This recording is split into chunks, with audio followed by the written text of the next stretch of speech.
من الشيطان الرجيم بسم الله الرحمن الرحيم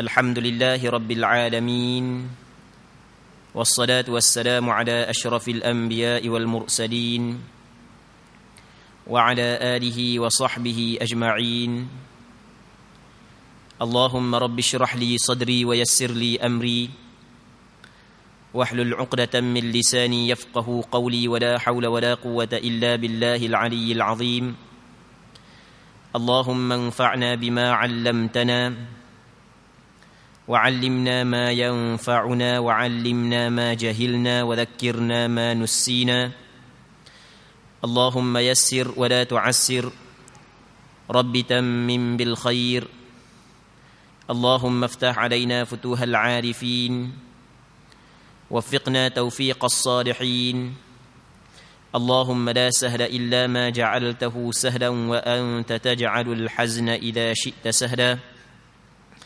اللهم اجعلنا من السعداء المقبولين ولا تجعلنا من الأشقياء المردودين اللهم صل وسلم وبارك على سيدنا ومولانا محمد وعلى آله وصحبه أجمعين والحمد لله رب العالمين.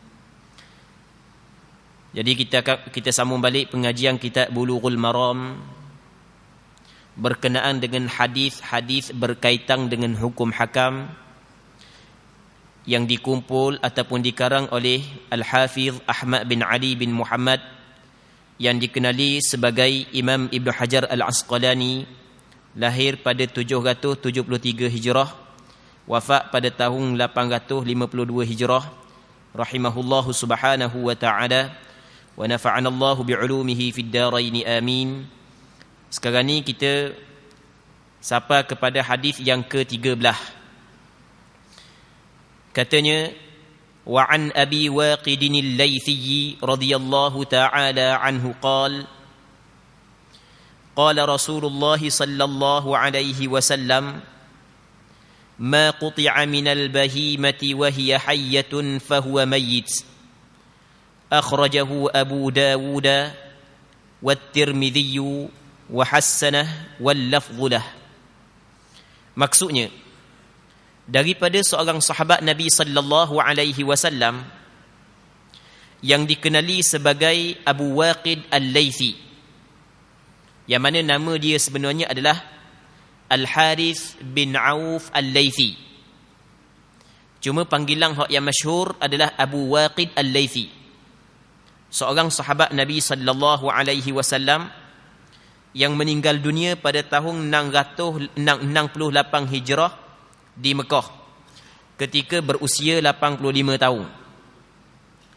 Katanya Rasulullah sallallahu alaihi wasallam bersabda, sesuatu yang dipotong dari binatang sedangkan binatang itu masih hidup, maka yang terpotong itu adalah bangkai. Muslimin muslimat yang dirahmati oleh Allah Subhanahu wa taala. Hadis ni pendek. Rasulullah sallallahu alaihi wasallam menyebut, maksud dia sesuatu yang dipotong daripada binatang sedangkan binatang itu masih hidup, maka yang terpotong itu adalah bangkai. Hadis ini dikeluarkan oleh beberapa orang ulama hadis, di antaranya Imam Abu Dawud, Imam Tirmizi, yang mana Imam Tirmizi menilai hadis ini sebagai hadis hasan. Muslimin muslimat yang dirahmati oleh Allah Subhanahu wa taala, dalam Sunan Tirmizi, Imam Tirmizi menyebut asbab wurudil hadis, maksudnya sebab datang hadis ni. Sebab dia Rasul khabar gitu. Sebabnya sebahagian daripada ataupun di antara adat puak-puak jahiliyah dulu, kalau dia nak makan unta, tak mau makan besar lah, nak makan sikit-sikit. Dia tengok goh unta besar, dia kerak gula. Jadi kalau sembelih bapak unta takkan nak dah habis untuk sekeluarga. Jadi sayang juga. Peti-peti tak ada macam kita ni. Kita ni tak apa, boleh letak dalam peti. Jadi dia kerak sikit. Tengok kambing hok gemuk-gemuk tu, rasa nak makan kambing ni tengah hari ni. Nak meleh seekor takut habis. Jadi kat monggeng kambing, diri sikit. Boleh lah makan untuk tengah hari tu. Itu ada sebahagian daripada puak jahiliyah ataupun ada yang dilakukan oleh puak jahiliyah. Ketika mana Rasulullah sallallahu alaihi wasallam datang ke negeri Madinah, dalam hadis yang diriwayat oleh Imam Tirmizi, yang mana Nabi sallallahu alaihi wasallam melihat penduduk Madinah melakukan hal tersebut. Dia kerak bonggol unta, goh unta tu lah. Lepas tu dia ambil bahagian kawasan punggung kambing. Tak meleh pun. Jadi ibu tu masih hidup lagi lah. Lalu tu kata Rasulullah sallallahu alaihi wasallam, ma quti'a minal bahimati wa hiya hayyatun, maka hukumnya adalah fahuwa mayyit. Setiap apa hak yang dikerak daripada binatang ketika mana binatang tu hidup, hukum dia adalah bangkai. Maksudnya tak boleh nak makan, haram makan. Sebab Allah Subhanahu wa taala larang kita makan bangkai. Dalam Quran Tuhan kata, hurrimat alaikumul maitah, diharam kepada kamu bangkai. Tak boleh makan bangkai sebab bangkai adalah najis. Jadi sama juga dengan hukum bangkai. Kalau orang tu kerak satu juzuk daripada anggota binatang ketika mana dia masih hidup, rasa nak makan sup ekor ni, takkan nak makan sup ekor meleh lembu, kerak ekor saja dah. Kerak ekor saja, apakah hukum? Hukum dia adalah haram. Kalau kita tak tahu tu, nak buat mana? Kadang-kadang ada kan di tempat kita kan, orang mera lembu, hilang lembu, jumpa dalam hutang, tengok kepala kaki depan ada, kaki belakang dua tak ada, tekok-tekok tak meleh. Nya pikul lagi dua peha belakang, dua peha nya jual pula. Kita makan sedap je kita makan. Haram ke tak? Tak haram sebab kita tak tahu. Maksudnya dimaafkan sebab kita tak tahu. Kalau kita tahu, hukum dia adalah tidak dibolehkan. Baik, katanya sesuatu yang dipotong daripada binatang sedangkan binatang itu masih hidup, maka yang terpotong itu adalah bangkai. Itu kena ingat hukum dia. Melainkan dia ada benda yang dikecualikan. Benda tu kita herak daripada binatang ataupun benda tu dipotong daripada binatang ketika mana binatang tu hidup, tapi hukum dia tidak najis, iaitu bulu binatang yang dimakan dagingnya. Kalau binatang tu halal makan daging dia, lembu, kuba, kambing, biri dan seumpamanya, maka bulu dia, hak yang tercabut daripada binatang tersebut ketika dia hidup, hukum adalah suci. Jadi hadis ni bukanlah memberi maksud segala benda hak yang berpisah daripada binatang yang hidup dihukumkan sebagai bangkai. Bukan ada benda hak yang dikecualikan. Kerana di sana ada firman Allah Subhanahu wa taala, yang mana Allah Subhanahu wa taala berfirman dalam surah An-Nahl, kata Allah Taala, wa min aswafiha wa awbariha wa ash'ariha athathan wa mata'an ila hin. Maksudnya, dan daripada bulu kambing, bulu unta, bulu biri, semua saat itu adalah menjadi perkakas rumah dan mata benda hak yang kita duk pakai sehingga waktu yang tertentu. Jadi Allah Subhanahu wa taala menceritakan bahawa bulu binatang-binatang tersebut benda adalah nikmat yang Allah Taala bagi kepada kita, maka dihukumkan dia sebagai suci walaupun dia dikerak daripada binatang yang hidup. Jadi pendek kata, hak yang dikerak daripada binatang yang hidup, hak kata hukum dia bangkai, bukanlah semua sekali. Ada benda hak yang dikecualikan. Okey, itu. Seterusnya, kalau kita bincang sebelum daripada ni, kalau bangkai ikan, hukum dia halal, hukum dia suci, boleh kita makan. Sama juga dengan benda kalau kita kerak ikan. Biasa kalau orang dulu je netok ikan kan, tengah malam bawa lapu nyuluh pergi kat bedang, tengok ikan ruang, dia tetok kena bahagian ekor, bahagian depan lagi ekornya boleh ke dia. Dia boleh makan ke tak? Boleh makan, tak ada masalah, kerana bangkai ikan hukum dia suci. Baik, seterusnya, hadis seterusnya, babul aniyah, bab bijana. Ia dalam kitab lama dia tulis bijana. Kita ni kalau bahasa baru kita kata bekas. Dia sebenarnya penggunaan bekas dia ada hukum. Okey, kita tengok. Ada bekas yang tidak boleh kita guna, ada bekas yang boleh kita guna. An Hudzaifah bin al-Yaman radhiyallahu ta'ala anhuma qala Rasulullah sallallahu alaihi wasallam la tashrabu fi aniyati adh-dhahabi wal fiddah wa la ta'kulu fi sihafiha fa innaha lahum fid dunya wa lakum fil akhirah. Muttafaqun alaih. Maksud hadis daripada Hudzaifah bin al-Yaman. Hudzaifah bin al-Yaman seorang sahabat Rasulullah sallallahu alaihi wasallam yang rapat dengan Rasulullah sallallahu alaihi wasallam. Yang mana gelarang yang diberikan kepada Hudzaifah bin al-Yaman adalah sahibu sirrin Nabi sallallahu alaihi wasallam. Orang yang menyimpang rahsia Rasulullah sallallahu alaihi wasallam. Yang mana maksud menyimpang rahsia ni adalah nama-nama puak munafiqun, orang-orang munafik yang duduk di Madinah. Rasul dak khabar belaka kepada sahabat. Rasul khabar kepada Hudzaifah bin al-Yaman. Siapa orang munafik di kalangan penduduk Madinah? Rasulullah sallallahu alaihi wasallam khabar kepada Hudzaifah bin al-Yaman. Sebab itulah Hudzaifah bin al-Yaman diberi gelarang sebagai sahibu sirri Rasulillah sallallahu alaihi wasallam, orang yang menyimpang rahsia Nabi sallallahu alaihi wasallam. Hudzaifah sahabat. Ayah dia Al-Yaman juga sahabat. Nama ayah dia adalah Husail. Ayah dia juga sahabat. Yang mana ayah dia asal penduduk Mekah, dan Hudzaifah juga dilahirkan di Mekah. Dia dengan ayah dia kedua-dua memeluk Islam. Cuma ayah dia mati dalam peperangan Uhud. Dalam peperangan Uhud ayah dia mati. Yang mana dalam peperangan tersebut ayah dia dibunuh oleh orang Islam sendiri. Tersilap. Orang Islam silap bunuh. Allahu Rabbi. Mati ayah dia, mati syahid lah. Kata dia, sabda Rasulullah sallallahu alaihi wasallam, jangan kamu menggunakan bijana. Bijana ni bekah. Pinggang, makuk, gelah, cawang, puyuk, belanga, kuali. Masuk belaka tu. Jangan kamu menggunakan bekas emas dan perak. Jangan kamu makan menggunakan pinggang dari keduanya.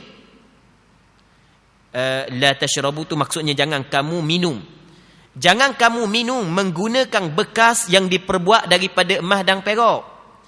Jangan kamu makan menggunakan pinggang daripada emas dan perak. Itu adalah untuk kegunaan orang kafir di dunia, dan kamu akan menggunanya di akhirat. Hadis ini diriwayatkan oleh Imam Bukhari dan Muslim. Muslimin muslimat yang dirahmati oleh Allah Subhanahu wa taala. Dalam hadis ini Rasulullah sallallahu alaihi wasallam nak khabar kepada kita satu hukum yang perlu kita kena tahu, bahawasanya kalau kita nak makan, kita nak minum adalah bekah. Pastikan bekah yang kita guna untuk makan dan minum bukanlah diperbuat daripada emas perak. Kat kita dah ada mereka orang hok kaya sungguh. Orang kaya sungguh dok mari pula surah bala dok sibuk ke jaga harta pula. Dah soh kata gelang bekas emas perak, memang dah tubik rumah dok jaga semua, takut hilang, takut orang rapok. Sibuk dok jaga benda tu.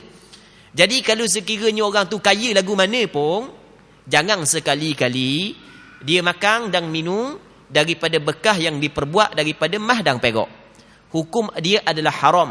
Kerana bekas yang diperbuat daripada emas dan perak, kata Rasulullah sallallahu alaihi wasallam, untuk kita orang Islam di dalam syurga kat gini. Allah Taala akan bagi kepada atas dunia untuk orang kafir, bukan untuk orang Islam. Bukan maksud hadis ni orang kafir halal guna dak, bukan. Tapi buang dia. Orang Islam dilarang guna daripada bekas tersebut untuk makan dan minum. Dah kalau dak makan dak minum, kita guna wak cetong je, kita dak guna wak makan minum pun. Guna cetong. Cetong dia cetong emas tu. Jangan main. Wak cetong tu ambil air kolah cetong.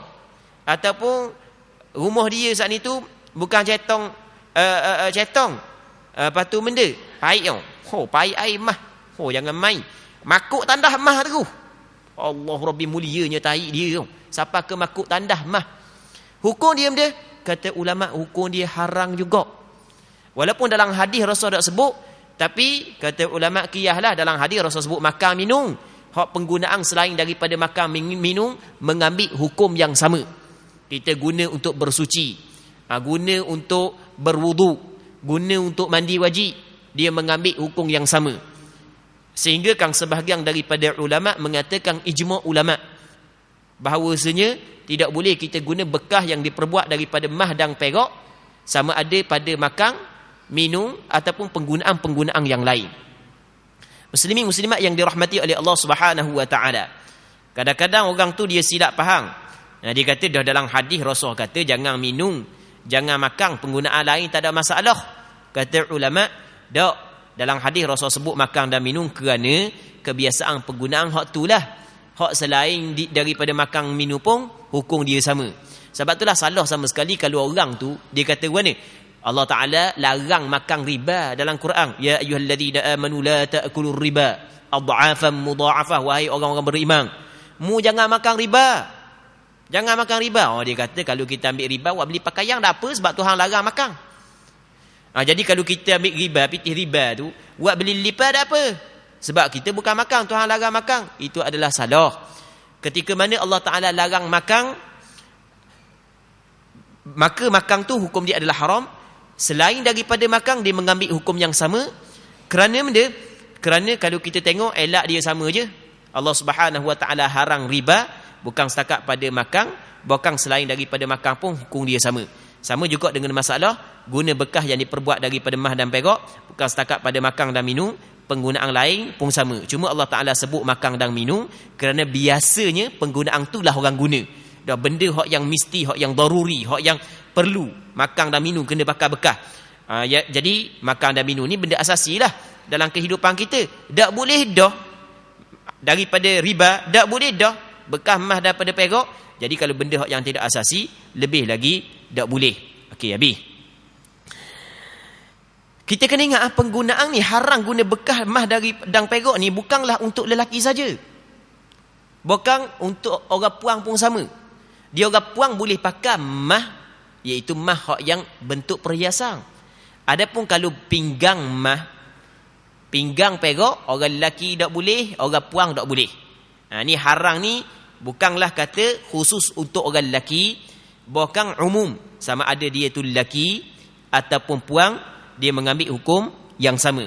Hak yang kata emas halal kepada orang puang, haram kepada orang lelaki, tu perhiasan, gelang, gata, cicing, subang. Tu halal orang puang tak apa lah. Tu pun orang puang bukan boleh pakai ikut dang. Awak kata halal kok 8 kilo nyepiku emas. Nak jalan tu neleh bahu. Tu tak boleh kok. Nak nubuk bawang tu kena nguruk bahu. Sebab letih sangat akak 2 kilo 2 kilo nak akak dung. Banyak sangat emas duk tangan. Dia boleh pakai tapi ada hak dia, ada batasan dia. Dia bukan boleh pakai secara mutlak. Baik. Hadis ini diriwayat oleh Imam Bukhari dan Muslim. Seterusnya katanya wa an ummi Salamah qalat qala Rasulullah sallallahu alaihi wasallam alladhi yashrabu fi ina'il fiddati innama yujarjiru fi batnihi naru jahannam innama yujarjiru fi batnihi nar jahannam muttafaqun alaih. Maksud hadis daripada Ummu Salamah, katanya Ummu Salamah seorang sahabiat Rasulullah. Dalam masa yang sama dia adalah isteri kepada Rasulullah sallallahu alaihi wasallam. Dia sebelum daripada dia nikah dengan Rasulullah, suami dia adalah Abu Salamah. Suami dia cedera dalam peperangan Uhud. Lepas daripada tu suami dia meninggal dunia. Habis iddah, maka Rasulullah sallallahu alaihi wasallam nikah dengan dia. Jadi Ummu Salamah ni di antara isteri Rasulullah sallallahu alaihi wasallam. Nama Ummu Salamah bukan Ummu Salamah. Kita pernah cerita dah sebelum daripada ni. Ummu Salamah tu dia panggil kunyah, mak kepada Salamah. Nama dia sungguhnya adalah Hindun. Nama dia Hindun. Hindun tu nama di antara nama isteri Rasulullah. Kita orang dulu ada orang ke tempat kita nama Hindun. Ni tak ada orang nama Hindun. Tak ada orang nama Hindun. Dulu ada orang nama Hindun. Tu adalah nama kepada isteri Rasulullah sallallahu alaihi wasallam. Daripada Ummu Salamah katanya, sabda Rasulullah sallallahu alaihi wasallam, orang yang minum dengan menggunakan bekah atau mangkuk daripada perak, sesungguhnya akan menggelegok dalam perutnya api neraka jahanam. Allahu Rabbi, pada zahirnya kita tengok dia minum air. Pada zahirnya dia makan nasi, oh kenyangnya dia.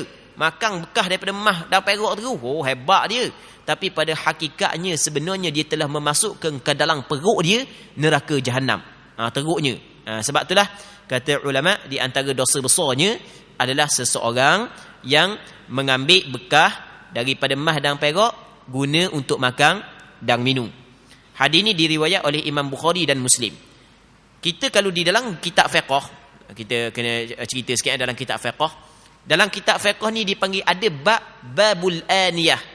Bab pada menyatakan bekah-bekah. Sebab hadis ni hadis ni sebab Rasul larang guna bekah yang diperbuat daripada mah dan perak. Jadi kita nak makan kena pakai bekah lah, nak minum kena pakai bekah lah. Tapi bekah yang kita pakai jangan bekah daripada mah dan perak. Dalam kitab fiqh dipaham panjang lebar. Dan kalau gini guna, bekah ni bukan mah perak, bekah tembaga. Contoh. Tapi kita sadu dengan mah perak, dia mengambil hukum sama ke tak? Ni cerita dalam kitab fiqh. Kata ulama, kalau sadu saat itu ada jiring mah, ada jiring perak, hukum dia sama. Walaupun asal bekas saat itu bekas tembaga. Dan kalau bekas ni asal bekas mah, bekas perak, tapi kita tepek kat luar besi, apakah hukum? Kata ulama tak ada masalah. Sebab benda tak ada masalah pula. Okey, dia kata alasan haram guna bekas tersebut, yang pertama adalah ada khuyala, ada sombong. Oh, sombong sangat. Siapa ke bekah pun, orang lain tak boleh nak makan, dia usah kata boleh makan. Bekah pun mah, bekah pun perak, doa lalu, sombong terajak. Siapa kepecah habis hati orang fakir miskin. Jadi ketika mana dia menutup bekas mah dan perak, tak ada kesombongan. Sebab nampak pada zahirnya besi. Lalu tu kata ulama, boleh. Dalam kitab fiqh disebut pula dhabbah, tampal. Bekas tu bekas mah, bekas tu bekas perak. Dah boleh tak kita nak tampal? Bekas tu bukan bekas mah, bukan bekas perak. Katakanlah bekas tembaga ke, bekas nekel ke, bekas besi ke. Tiba-tiba bekas tu bocor. Bocor boleh tak kita nak tapur dengan mah? Boleh tak? Kata ulama, tapur dengan mah, apa hak yang disebut oleh sebahagian daripada ulama dalam mazhab Imam Syafi'i, tapur dengan mah sikit ke, banyak ke, hukum dia sama. Tak boleh. Tapi kalau tapur dengan perak, ada berlaku khilaf. Kalau tapur dengan perak, takut dia perak, dia kena tengoklah tujuan kerana perhiasan ke, kerana keperluan.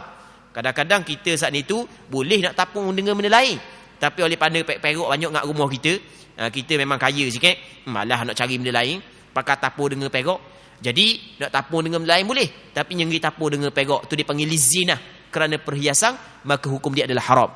Tapi kalau kerana hajah, diperlukan, tengok sikit ke besar, kecil ke besar.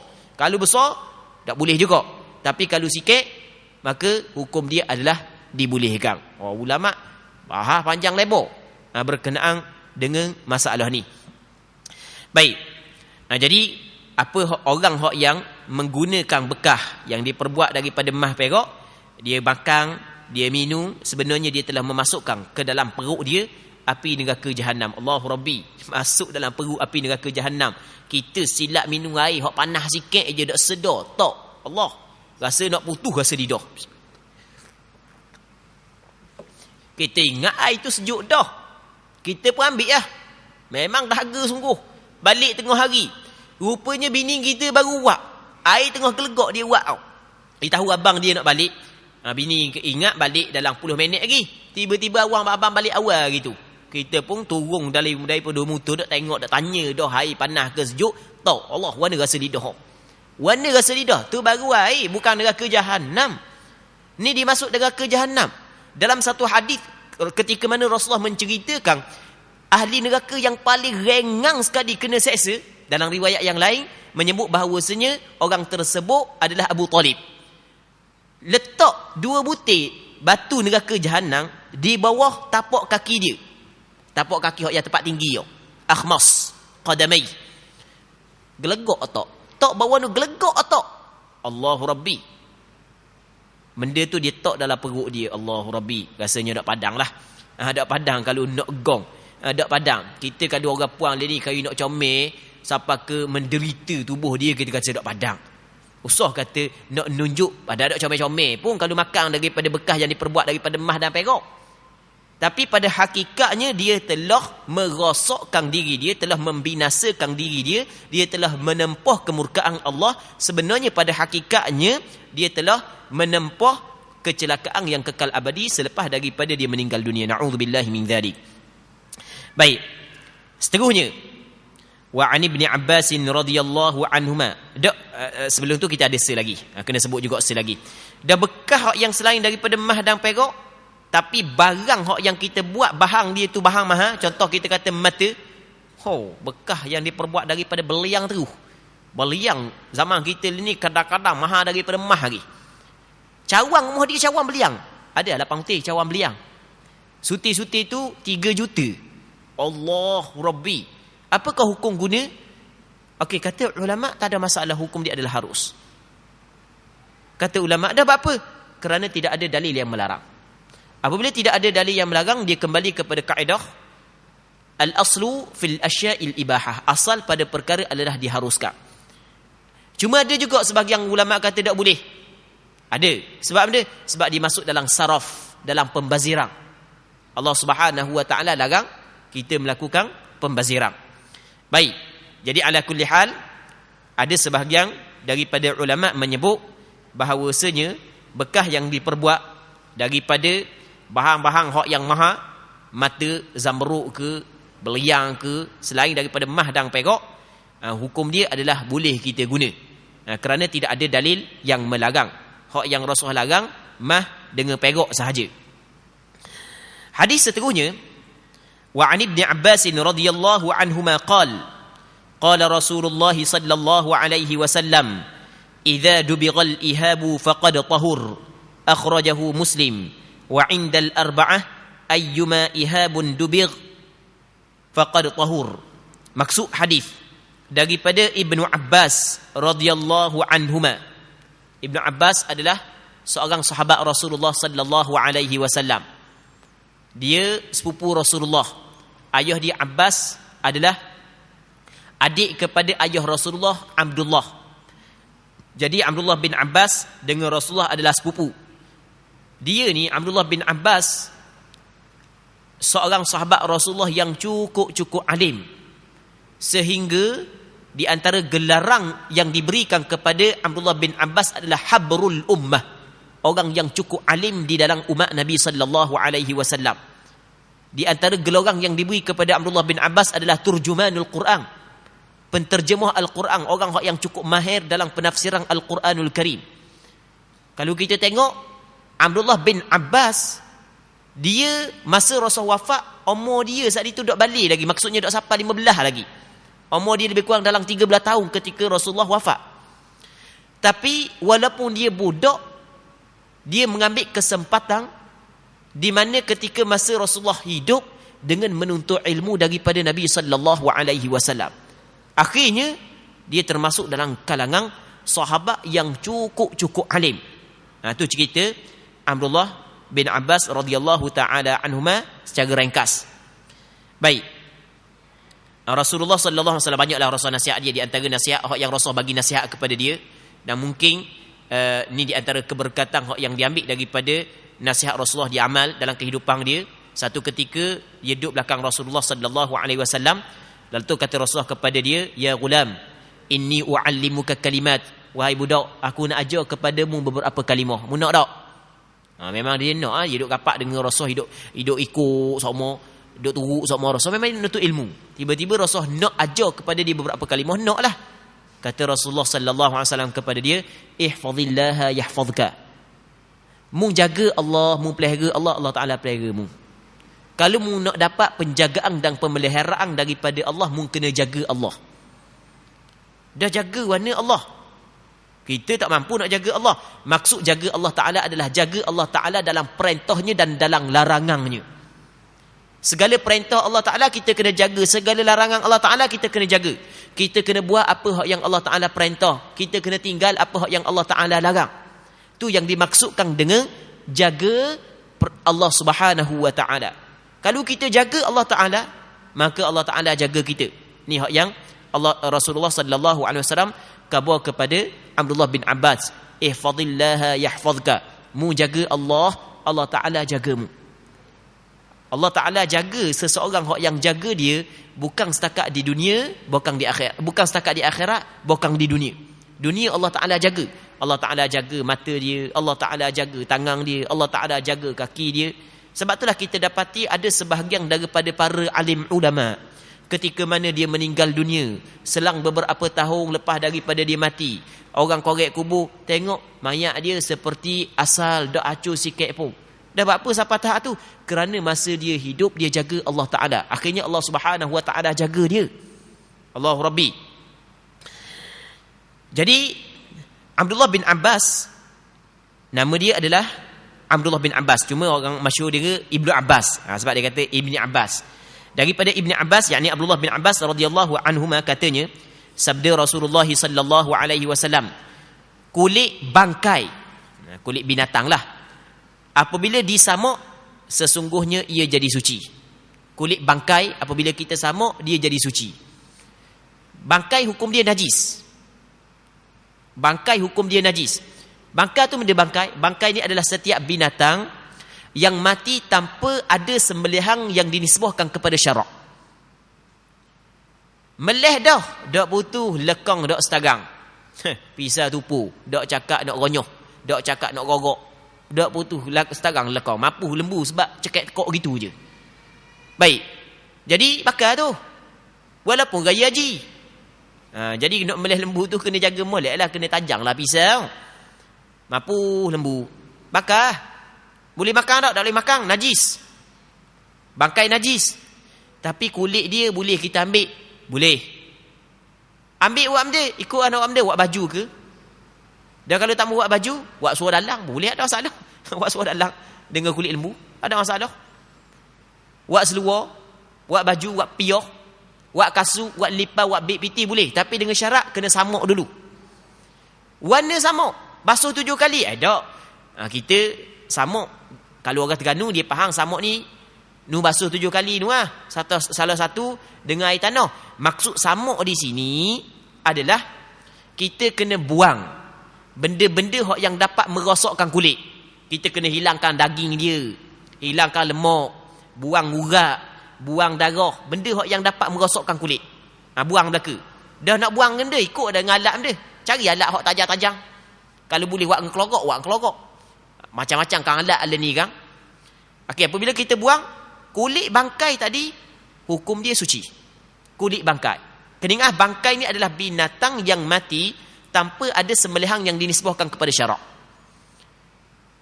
Jumpa rimau. Masuk dalam hutang jumpa rimau. Lapah kulit rimau. Rimau tak boleh makan. Ambil kulit dia. Dah salah di sisi undang-undang. Salah tu salah lah. Kita nak ayat hukum ni. Tu masalah lain. Undang-undang memang salah lah. Ambil gitu kulit rimau. Tapi daripada segi hukum, kulit rimau saat ni tu hukum dia suci. Jadi kalau kita buat kasut ke, kita buat spender ke, kita buat baju ke, maka boleh kita pakai dalam sembahyang. Buat piyah ke, boleh kita pakai dalam sembahyang. Kulit kucing sama juga. Kucing mapuh, langgar lori, langgar kereta kita ambil, bukan nak makan tak, nyelapah. Ambil kulit, samuk, buang-buang benda yang merosakkan kulit, maka boleh kita guna kulit kucing. Kulit benda lagi ikutlah, melainkan kulit anjing dengan babi je. Kulit anjing dengan babi samuk, banyak mana pun dia tidak suci. Sebab babi dengan anjing dia panggil najis ain. Kita samuk lagu mana pun dia tidak suci. Adapun kulit binatang yang kita sembelih, binatang yang kita sembelih, dia bukanlah dinamakan bangkai. Kulit dia kita dak samuk pun tetap suci. Cuma kalau dak samuk dia busuk dia kena samuk jugalah, tak mau busuk. Kita kena faham molek. Ada juga orang tu dia kata saya dah samuk dah kulit ni siapa nak? Lepas daripada orang gebang lembu. Saya samuk dah, saya tolong samuk Dan siapa nak kulit ni? Dia sebenarnya kulit tu dak samuk ke kalau binatang kita sembelih dengan sembelihan yang dinisbahkan kepada syarak, hukum dia suci. Cuma untuk nak jaga, tak mau busuk kulit, tak mau rosak kulit, maka kita kena buanglah benda-benda hak yang dapat merosakkan kulit, darah dia, daging dia, lemak dia, urat dia, lendir-lendir, kita buang belaka. Baik. Jadi kulit binatang apabila disamak, maka dihukumkan bersih. Dia samak ni bukan mesti orang Islam. Orang kafir samak pun tak apa. Kita pergi beli kulit di tailor. Dia tailor banyak kulit. Orang buat baju-baju kulit apa semua sekali, beg-beg kulit ambil di tailor lah. Pergi beli kulit di tailor. Dari tailor tu, mari daripada atas tu, bukan orang Islam meleh, orang dia meleh. Dah boleh dah. Tak ada masalah sebab kita tengok bahagian dalam kulit saat ni tu tak ada benda dah. Comel meletai dah. Jadi samak ah. Suci lah. Tapi jangan beli kulit lembu dah. Kulit babi dah lah. Kulit babi tak boleh lah. Tapi kena pandai jugalah. Ada seorang kawan hamba tu orang Kelantan ustaz kau. Tapi dia minat buat beg kulit Lepas tu orang tepuh banyak dengan dia. Dia siap beli mesin apa semua sekali. Lepas tu dia pun pergi beli alik tailor tu. Dia pergi beli di munduk kulit. Masuk kedai siang. Dia kata saya nak kulit lembu. Saya tak mau kulit babi. Lepas tu orang siang kata ni lah kulit lembu dah Dia pun ambil lah. Dia tak tahu colour benda. Beli lah. Beli dia buat 20 hotel. Beg kulit tu. Comel dah. Orang tepuh. Mahal pula Lepas tu siapa masa cukup dah 20 hotel siap dah ke nak pergi jahit. Dia kena ada jahit sikit Ada tempat yang perlu jahit sikit. Dia pergi kedai tu tengok. Dia kata ni bukan kulit lembu ni. Kulit babi Tengok ada tiga Ada butir dia Ada tiga Allah Rabbi. Parok. Rugi saja hari tu. Wak dah lelah 20 hotel. Kalau tidak kat 2,000 dah boleh. Tapi nak buat ni. Tapi kalau orang yang tak tahu, tak ada takwa dalam hati tu, tak kira lah. Kulit babi orang tak tahu pun kita jual je lah. Boleh kau biti 2,000. Kalau orang tak ada takwa dalam hati, orang yang ada takwa, Allahu Rabbi, nyesal dosa royak lah. Kalau orang yang ada takwa, sebab itulah pentingnya takwa yang ada dalam hati. Sebab itulah di antara benda yang diwajibkan kepada khatib baca khutbah, kena kata wasiat dengan takwa. Khutbah pertama kena, khutbah kedua kena. Kalau tok khatib dak khabar, dak wasiat dengan takwa, tak sah khutbah dia. Sebab penting takwa. Penting takwa kepada Allah Subhanahu wa taala. Seterusnya kata dia, wa an Salamah bin al-Muhabbiq radhiyallahu taala anhu qala Rasulullah sallallahu alaihi wasallam dibaghu juludil maitati tuhuruha, sahahahu Ibnu Hibban. Maksud hadis daripada Salamah bin Muhabbiq radhiyallahu taala anhu, katanya sabda Rasulullah sallallahu alaihi wasallam, kulit binatang yang mati apabila disamak, hukum dia adalah suci. Sama kulit ular kita tengok ular mapuh, ambil lapah kulit, ambil boleh, tak ada masalah. Buat tali pinggang kulit ular tu tak ada masalah, tapi dengan syarat samak. Baik. Ni hadis ni sama dengan hadis sebelum daripada ni. Seterusnya, wa an Maimunata radhiyallahu ta'ala anhu qalat marra an-nabiy sallallahu alaihi wasallam bi syatin yajrunaha faqal law akhadhtum ihabaha faqalu innaha maitah faqal yutahhiruha al-ma'u wal qarad akhrajahu Abu Dawud wan Nasa'i. Katanya daripada Maimunah radhiyallahu ta'ala anhu, katanya dia Maimunah juga di antara isteri Nabi sallallahu alaihi wasallam, yang mana Rasulullah sallallahu alaihi wasallam berkahwin dengan dia pada bulan Zulqa'dah tahun yang ke-7 daripada hijrah. Dia meninggal dunia pada tahun 61 hijrah. Okey, itu Maimunah. Katanya daripada Maimunah radhiyallahu taala anhu, katanya Nabi sallallahu alaihi wasallam telah lalu di hadapan sekumpulan orang ramai yang sedang menyayak kulit seekor kambing. Baik, baginda bersabda, dia terjemuh lagu tu, biarlah. Baginda bersabda, alangkah baiknya jika kamu mengambil kulitnya. Mereka menjawab, sesungguhnya ia adalah bangkai. Dia gini, jadi ada seekor kambing, sebahagian daripada sahabat duk eret. kambing tu mapuh.